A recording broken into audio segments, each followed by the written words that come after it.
Hello दोस्तों, कैसे हैं आप लोग। आशा करता हूँ मस्त होंगे, स्वस्थ होंगे। चलिए हम लोग इस लेक्चर में करने वाले हैं टाइप 2 इंटीग्रेशन का। ठीक है ना, ये 3 लेक्चर होगा आपका। ये लेक्चर नंबर आपका क्या है, ये 3 है।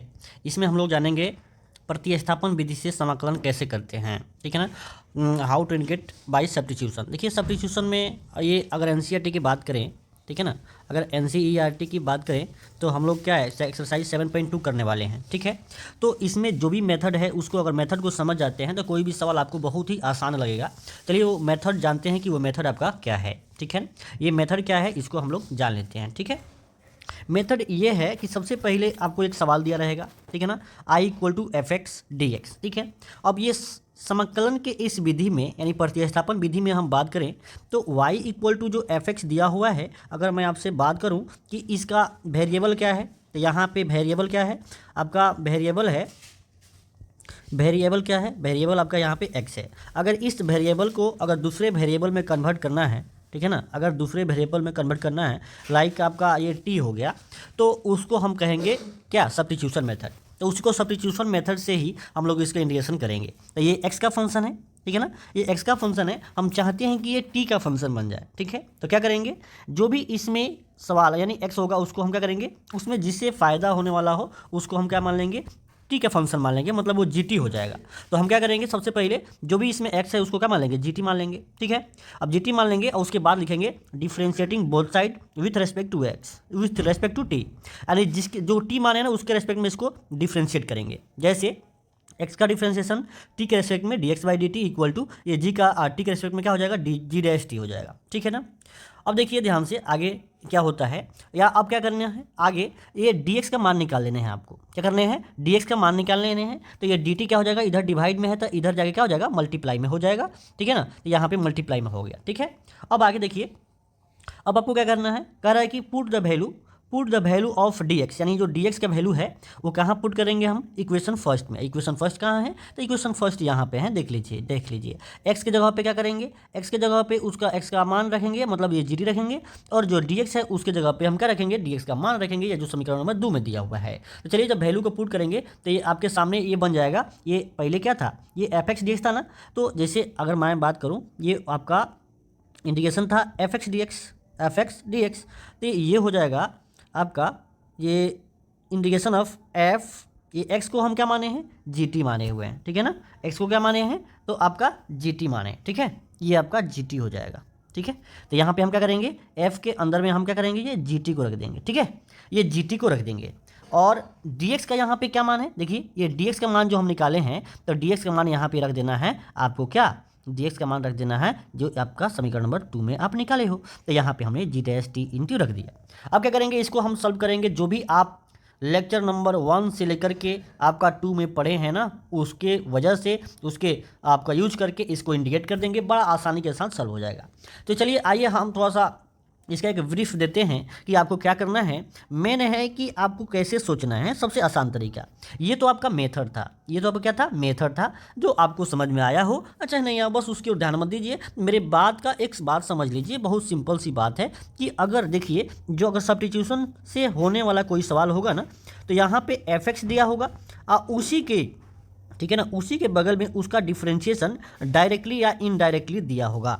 तो अब रहा बात कि पुट किसे करे, ठीक है ना, पुट किसे करे, यानी जो आपका एफ एक्स है ना, जो आपका एफ एक्स है और एफ डैश एक्स, ठीक है ना, तो सवाल है ना, एफ एक्स को आप क्या कर दोगे, सिंपल सा पुट कर दोगे। अब पुट करने से क्या होगा, ये एफ डैश एक्स और एफ डैश एक्स कट जाएगा और आपका इंटीग्रेशन बड़ा आसानी के साथ हो जाएगा। सब कुछ करिए कि हम आपके सामने एक सवाल ऐसे दे दिया, ठीक है ना, ध्यान से देखिएगा, इंटीग्रेशन ऑफ, ठीक है, ये 2x बटा 1 प्लस एक्स स्क्वायर, बड़ा आसान कंसेप्ट है, इसको समझने का प्रयत्न करिएगा।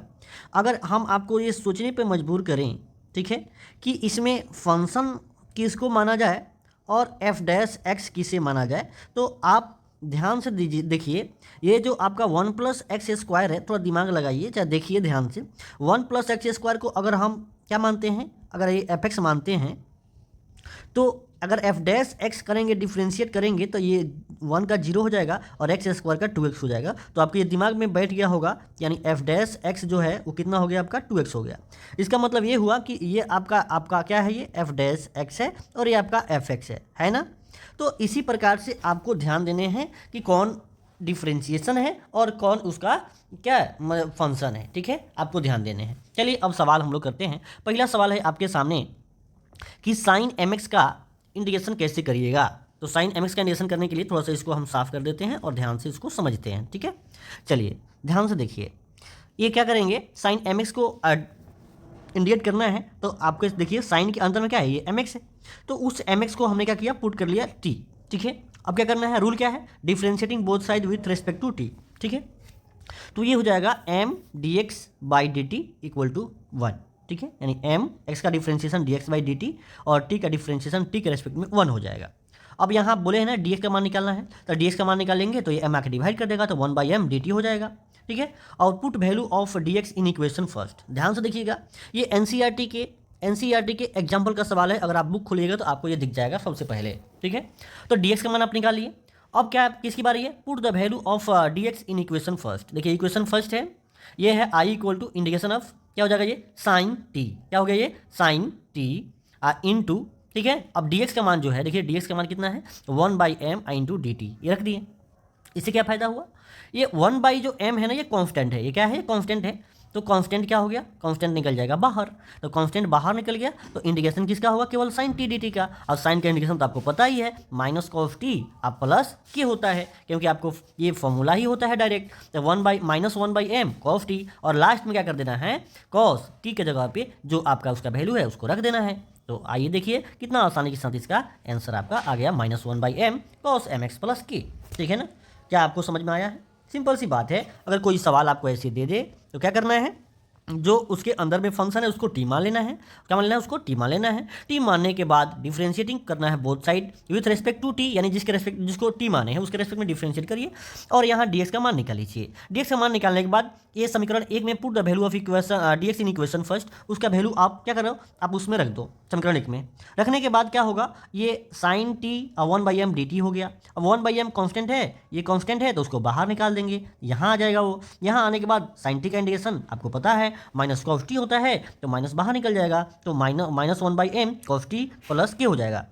और आप देख रहे हो इसका आंसर क्या से क्या हो गया। ठीक है, तो आइए दोस्तों अब सेकंड नंबर क्वेश्चन करते हैं। देखिए आपके सामने सेकंड नंबर क्वेश्चन है, ठीक है, कि i equal to integration of ये sine of tan inverse by 1 plus x square. ये भी आपका एनसीईआरटी के एग्जाम्पल का सवाल है। देखिए आपको जितने भी इंपॉर्टेंट सवाल है हम वो करा रहे हैं, ठीक है ना, आप बस धैर्यपूर्वक पढ़िए, आपका सब कुछ स्ट्रांग हो जाएगा इंटीग्रेशन। ठीक है ना, अगर आपको इंटीग्रेशन से डर अगला होगा तो बिल्कुल डरने की बात नहीं है। चलिए सेकंड नंबर क्वेश्चन करते हैं, कैसे करेंगे, तो यहाँ पे करते हैं पुट। इस क्या करते हैं, बस एक बात बता रहे हैं, देखो यहाँ पे एक टेन इनवर्स एक्स है और एक यहाँ पे 1 प्लस एक्स स्क्वायर है, एक 1 प्लस एक्स स्क्वायर है। अब इसी में से किसी एक को तो आपको टी मानना पड़ेगा। ठीक है, तो ये अंदर में क्या है, टेन इनवर्स एक्स है, अंदर में क्या है, टेन इनवर्स एक्स है। तो हम क्या करेंगे, टेन इनवर्स एक्स को टी मान लेंगे, टेन इनवर्स एक्स को क्या मान लेंगे, टी। इसे मानने से क्या फ़ायदा हुआ, क्योंकि आपको अगर टेन इनवर्स एक्स का डिफ्रेंशिएशन सोचोगे ना तो क्या होगा, 1/1 प्लस एक्स स्क्वायर होता है, जिसका मतलब यही क्या कहलाएगा आपका, यही आपका टी कहलाएगा। ठीक है, चलिए गुड। तो ये इसको जब आप टी मान लीजिएगा तो differentiating both side with respect to T करिएगा। तो टेन इनवर्स एक्स का डिफ्रेंशिएशन 1/1 प्लस एक्स स्क्वायर और एक्स का differentiation D X by D T, I equal to T का डिफ्रेंशिएशन 1 क्या हो जाएगा, ये 1 हो जाएगा। ठीक है ना, अब देखिए ध्यान से क्या हो जाएगा ये। अब यहाँ से dx का मान आप निकालिएगा तो आपके सामने आएगा dx का मान कितना, 1 प्लस एक्स स्क्वायर डिवाइड में है तो इधर मल्टीप्लाई में हो जाएगा और ये dt हो जाएगा। अब ये put the value of dx in equation first, यहाँ इक्वेशन फर्स्ट में करिएगा तो यहाँ पे क्या हो जाएगा, ये साइन टी, यहाँ पे टेन इनवर्स टी था, ये साइन टी हो जाएगा।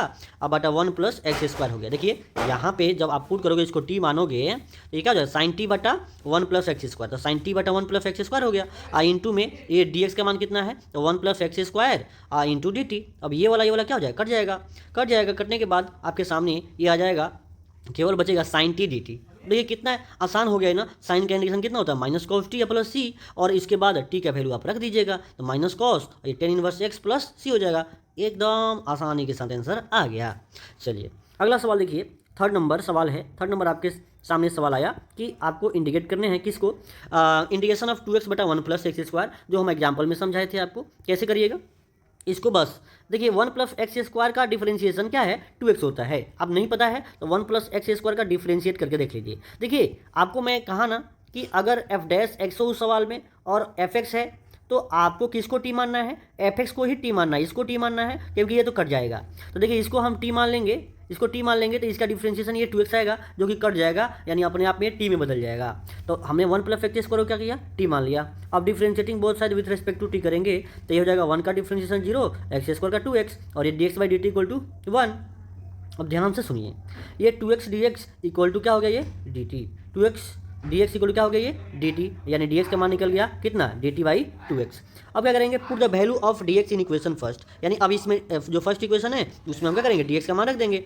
तो put value of equation dx in first करेंगे तो एक आ जाएगा ये 2x, अब ये तो t हो गया, 2x by T I into में कितना हो गया, ये dx का मान dt बाई 2x और ये वाला कट जाएगा तो केवल dt बाई टी बचेगा। और dt बाई टी यानी 1 बाई टी का इंडिकेशन आपको पता है log mod t plus c होता है, जो आपके सामने हम लास्ट में क्या करेंगे, ये t की जगह पे जो आपका वैल्यू है यहाँ पे चिपका देंगे, रख देंगे, आसानी के साथ आ जाएगा। चलिए अगला सवाल देखिए, ये जो 4 नंबर सवाल है, i equal to integration of 1/x plus X log X. देखिए अगर आप NCERT में जाओगे ना, NCERT में जाओगे तो उसमें हर एक सवाल आपको इसमें देखोगे कि सब NCERT में दिया गया है। देखिए हम क्वेश्चन, ठीक है ना, देखिए बोर्ड वाले PYQ अब प्लस NCERT बुक, NCERT के बुक के जो एक्सरसाइज है ना, मतलब कि जो भी है वही कराने वाले हैं, क्योंकि आपको ये समझ में आई है, थ्योरी समझ में आई है, हर चीज़ समझ में आए, और लास्ट में हम रखे हैं ऑब्जेक्टिव, ठीक है ना, वो भी आपसे बनेगा। तो क्या करेंगे, अब इसमें देखिए इसका एक उपाय करते हैं हम, क्या करेंगे इस सवाल के 4 नंबर सवाल को एक उपाय करेंगे, यहाँ x यहाँ पे भी है, x यहाँ पे भी है, तो कॉमन है तो यहाँ कॉमन निकाल देंगे, तो 1/x गुना 1 प्लस लॉग एक्स गुना क्या हो जाएगा, ये dx हो जाएगा, ठीक है।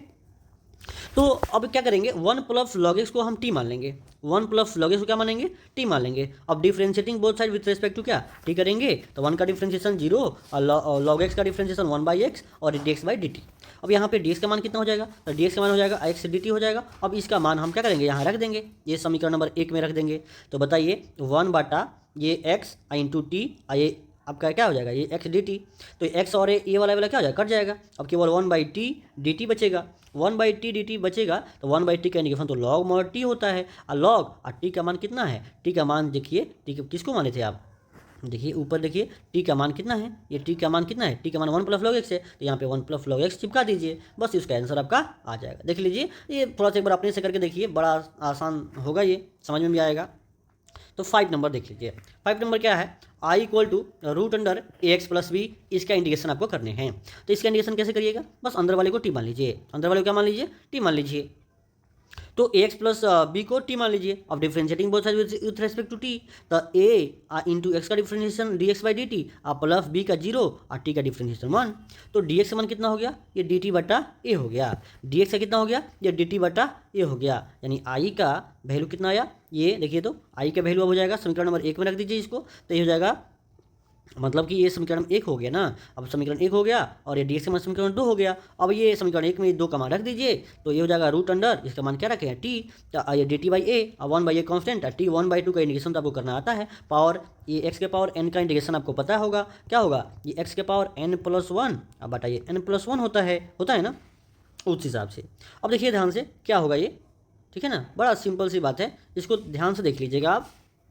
अब यहाँ पे टी के पावर 1/2 का यहाँ पावर 2 है, तो यहाँ एक जोड़ेंगे ना, देखिए अगर यहाँ x जैसे आप करते थे x के पावर 1/2 का इंटीग्रेशन, तो आपको पता नहीं है, ये x के पावर 1/2 में एक जोड़ेंगे तो 2 एकम 2 1 3, मतलब कि 1/2 प्लस 1 से डिवाइड भी करना पड़ेगा, तो हो जाएगा ये x के पावर 2 एकम 2 1 3, यानी 3/2 अब बटा 3/2 हो जाएगा। तो वही काम यहाँ पे भी हुआ है, वही काम यहाँ पे भी हुआ है, देखिए ये एक जोड़ेंगे तो 3/2, अब 3/2 से डिवाइड हो गया, यानी ये अब ये उलट जाएगा, ये वाला क्या हो जाएगा, उल्टा हो जाएगा, तो 2/3a इंटू टी के पावर 3/2 प्लस c हो गया। तो अब देखिए 2/3a और ये t का मान कितना है, रख देंगे x प्लस बी के पावर 3/2 प्लस c, यानी आपका ये आंसर हो जाएगा, यानी i इंटीग्रेशन का मान आ जाएगा, ठीक है। चलिए